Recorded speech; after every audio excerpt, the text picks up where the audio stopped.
Ons sing met die 4de strofe van die Stem van Suid-Afrika soos volg.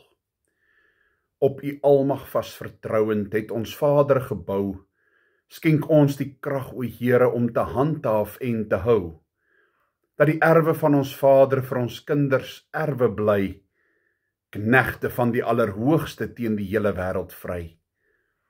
Soos ons Vader vertrou het, leer ook ons vertrou, o Heer. Met ons land en met ons nasie sal dit wel wees, God regeer.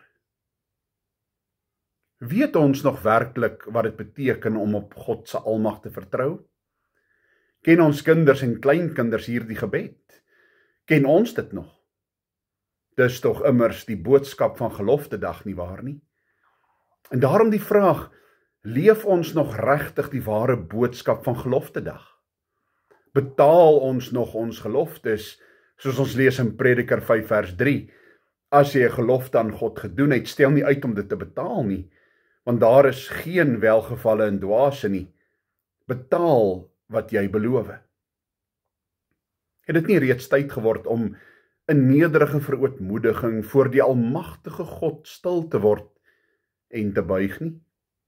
Ja, die tyd is hier, die tyd is nou.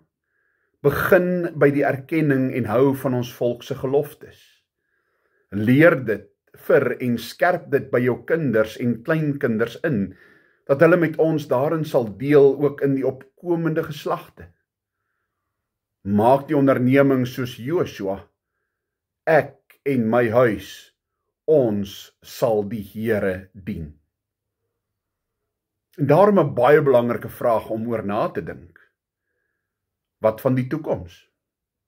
Kan die gebeure van Bloedrivier herhaal word? En die antwoord is natuurlik ja. Maar die meer dringende vraag is dit: sal ons en ons nageslag dieselfde oortuiging, beginsels, moed en geloof hê? Sal ons in ons nood na die Here toe draai, hom smeek om hulp, ons weer en weer voor hom verootmoedig? Die slag van Bloedrivier, die gelofte wat afgelê is die bewys dat verootmoediging en gebed nie al die struikelblokke en al die probleme en al die krisisse verwyder en laat verdwyn nie, maar dat verootmoediging en gebed die bron is van die nodige krag om die probleme en krisisse en struikelblokke te kan oorkom en te kan oorwin. Natuurlik nooit in eie krag nie. Ons as Afrikaner volk staan voortdurend voor vele uitdagings. Daar is vele benarde situasies, struikelblokke en krisisse. En die oplossing lê dan juis vir ons daarin dat ons gedurig en voortdurend voor God drie-enig sal verootmoedig. Dat ons sal breek met die sonde, dat ons sal vertrou op die Here en sal lewe met die oortuiging, ons sal oorwin.